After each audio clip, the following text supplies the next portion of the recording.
Hello बच्चों, welcome to my channel again, and today we are going to do some numerical parts for the chapter we have just completed, that is potential. And since it's the numerical part, I'm not going to use the classroom board, and there are also a few complications going on right now at my home, so so be with me, and I'll try to do some of the numericals. So the first one is that Q charge is there on each face of a cube. ये एक cube है और इसके हर face पर Q charge रखा पड़ा है. And on not face, actually it's corner, on each corner. ये कॉर्नर है, हर कोने पे Q चार्ज यहाँ पर आपको जो है वो तो आपने जो है ये जो सेंटर है और एक चीज़ और दे रखी है कि इसका जो हर एक साइड है वो बी है. ये सारे के सारे बी हैं. आपको क्यूब है तो सभी साइड आपको सेम होना है. तो आपको सेंटर पे पोटेंशियल निकालनी है और इलेक्ट्रिक फील्ड निकालनी है. आइए हम बात करते हैं. पोटेंशियल निकालने के लिए हमें ज़रूरत ये है कि जहाँ भी हमारा सोर्स चार्ज है, अगर यहाँ पर चार्ज है तो यहाँ से लेकर इस डिस्टेंस को आपने फाइंड आउट करना पड़ेगा. ए ओ, फिर C O, F O, E O, H O, B O, D O, ये सारे डिस्टेंस आपने फाइंड आउट करने पड़ेंगे. और चूंकि ये एक क्यूब है तो ये सारे डिस्टेंस बाय सिमेट्री सेम होंगे. तो हम एक डिस्टेंस को ही निकाल लेते हैं. सबसे पहले हम एक ये वाला जो डायगोनल है इसको फाइंड आउट करते हैं. जो इस फेस का डायगोनल हो जाएगा एच बी की जो वैल्यू हो जाएगी पाइथागोरस थ्योरम से, that will be b square plus b square. ये हो जाना है आपने b√2. ठीक है. अब इसको हम एक साइड मानकर हम इजीली फाइंड आउट कर सकते हैं इस पोर्शन को. जैसे कि आपको अगर यहाँ फाइंड आउट करना है, मान लेते हैं कि एच सी आपको फाइंड आउट करना है. आप ये देख लो एच सी, ये जो एच और सी दिखाई दे रहा है ये क्यूब के एक कॉर्नर से बिल्कुल अपोजिट वाले कॉर्नर तक की जो लेंथ है वो एच सी है. और इसको हम कहेंगे डायगोनल ऑफ द क्यूब. ये है डायगोनल ऑफ द फेस. लेकिन एच सी हो गया या फिर ए एफ हो गया या फिर ई बी हो गया, ये सभी जो हैं this will be the diagonals of the face. तो हमने अगर ये पूरा का पूरा एच सी निकालना है तो एच सी निकालने के लिए हमको दो साइड की ज़रूरत पड़ेगी. एक तो एच बी की ज़रूरत पड़ेगी और बी सी. मैं आपको दिखाता हूँ. आप यहाँ देखो, ये एच सी आपने फाइंड आउट करना है. ये वाला जो आप ट्रायंगल देख रहे हो, ये ट्रायंगल में ये एंगल भी 90 डिग्री होना है. तो आप यहाँ भी पाइथागोरस थ्योरम को आसानी से अप्लाई कर सकते हो. इसीलिए आप यहाँ पर पहले फाइंड आउट करो एच सी, और एच सी जो है वो हो जाएगा एच बी स्क्वायर और प्लस बी सी स्क्वायर. ठीक है. जब हम ये कर लेंगे तो इसको आप पुट करोगे तो एच बी स्क्वायर हो जाएगा 2b स्क्वायर और बी सी स्क्वायर हो जाएगा b स्क्वायर. तो ये फाइनली बन जाना है आपने √3b. तो आपने अभी तक फाइंड आउट कर लिया एच सी. और एच सी क्या है? H C is the diagonal of the cube. तो जितने भी डिस्टेंस हैं ये ई ओ, एफ ओ, सी ओ, बी ओ, ये सभी डिस्टेंस क्या होने हैं? ये क्यूब के डायगोनल का हाफ होगा. आप जान ही रहे हो क्यूब का सेंटर है. अगर ये क्यूब का सेंटर है तो जाहिर सी बात है अगर हम इस डायगोनल की बात करें ई बी, तो ई बी का हाफ क्या हो जाना है? ई ओ हो जाना है. और चूंकि क्यूब है तो बाय सिमेट्री सभी डायगोनल सेम होंगे. तो जितने भी डिस्टेंस आपको दिखाई दे रहे हैं, जैसे कि मैं आपको, अगर आपने एच सी निकाल लिया तो मैं एच ओ निकाल के दिखाता हूँ. इसीलिए एच ओ की जो वैल्यू हो जाएगी that will be H C by 2. इसका मतलब √3/2 इंटू बी. और जो वैल्यू एच ओ की हो जाएगी वही वैल्यू एच ओ, वही वैल्यू ओ सी की हो जाएगी, वही वैल्यू ए ओ की हो जाएगी, वही वैल्यू ओ बी की हो जाएगी, वही वैल्यू ओ ई की हो जानी है, फिर वही वैल्यू ओ जी की हो जानी है, फिर वही वैल्यू ओ एफ की हो जानी है और फिर वही वैल्यू ओ डी की हो जानी है। ये सभी आपस में सेम हो जाएंगे and they will be √3/2 multiplied by B.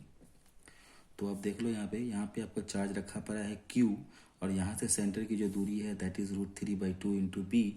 आपने यहाँ पर अब पोटेंशियल को फाइंड आउट करना है तो आप आराम से पोटेंशियल को फाइंड आउट कर सकते हो। इसीलिए पोटेंशियल एट O, सेंटर पे जो पोटेंशियल हो जाएगा V, वो क्या हो जाना है आपको, हम सभी चार्जेस को ऐड कर देंगे। हमें पता है कि जो पोटेंशियल है वो स्केलर क्वांटिटी है और स्केलर क्वांटिटी होने की वजह से हम उसको सीधे सीधे ऐड कर सकते हैं। तो 1/4πε0 ये Q हो गया और डिवाइडेड बाय हम जानते हैं कि जितनी भी दूरियां हैं सबको ऐड कर देना है आपने। और दूरियां कितनी हैं, 1 2 3 4 5 6 7 8, क्योंकि 8 चार्जेस हैं तो 8 बार दूरी काउंट करनी पड़ेगी और सभी दूरी सेम है तो 8 इंटू क्या हो जाएगा ये, दिस विल बी √3/2b। ये Q बाई R होगा तो ये डिवाइड हो जाएगा, थोड़ा सा इसको ये कर देता हूँ, सॉरी ये 1 बाई इतना हो जाएगा। ये हमने Q कॉमन ले लिया एंड 1 बाई दिस पोर्शन, ये हमको जो है वैल्यू मिल गई। हम इसको अगर सॉल्व करना चाहें तो एक काम कर सकते हैं, 1/4πε0 Q तो है ही, ये पोर्शन है 1 बाई, अब देखो आप 2 4 जा, ये कैंसिल आउट हो गया, 4√3b। हमको ये वैल्यू मिल गई और हम इसको अगर अब आपको सजा कर लिख सकते हैं, अगर आप लिखना चाहते हो तो ऐसा लिख सकते हो कि 1/4πε0 Q1 जा Q डिवाइडेड बाई 4√3b। कोई दिक्कत नहीं है, this will be your answer. तो this is the potential at centre. ये बहुत आसान था, ठीक है।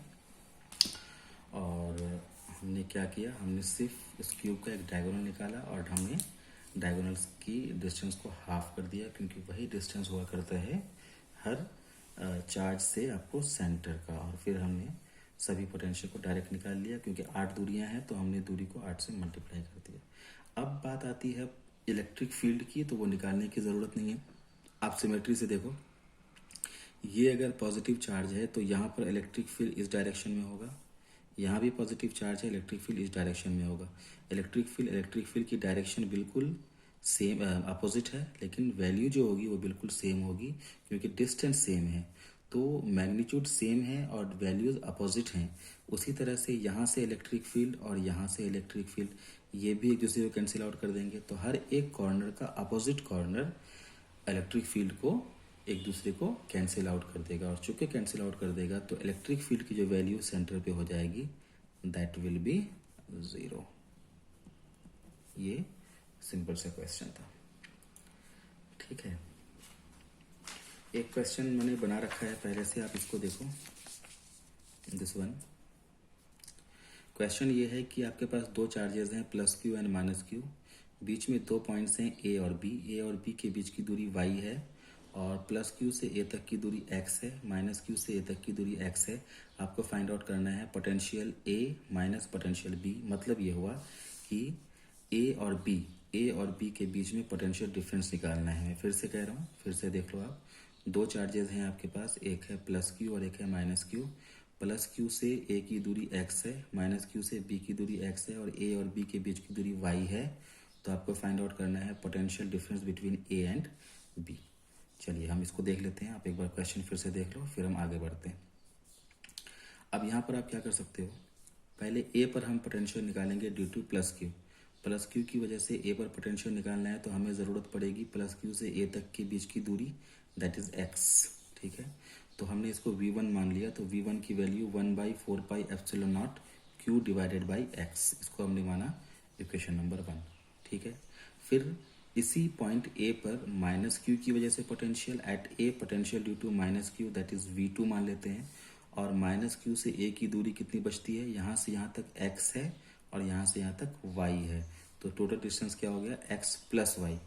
सो V2 की वैल्यू हो गई 1/4πε0 -Q divided by x + y, ठीक है। तो नेट पोटेंशियल जो A पर हो गया वो कितना हो गया, देखो जरा सा आप, हम क्या करेंगे, हम इन दोनों को ऐड कर देंगे, क्योंकि ए पर हमको 2 बार पोटेंशियल की वैल्यू मिल रही है। एक बार मिल रही है प्लस क्यू की वजह से, एक बार मिल रही है माइनस क्यू की वजह से। तो ए पर दोनों को हम जोड़ देंगे, और जब हम ए पर दोनों को जोड़ेंगे तो हमको वी ए की वैल्यू मिल जाएगी 1/4πε0। इन दोनों को ऐड कर देना है, तो q/x और minus q divided by x plus y. हमने इसको सॉल्व किया, हमने यहाँ पे q कॉमन ले लिया है और इन दोनों का एलसीएम लिया, तो हमें फाइनली आंसर ये मिला कि 1/4πε0 q/y divided by x into x plus y. ये हमको पोटेंशियल मिला कहाँ पर, पॉइंट ए पर। इस पॉइंट ए पर हमें ये पोटेंशियल मिला।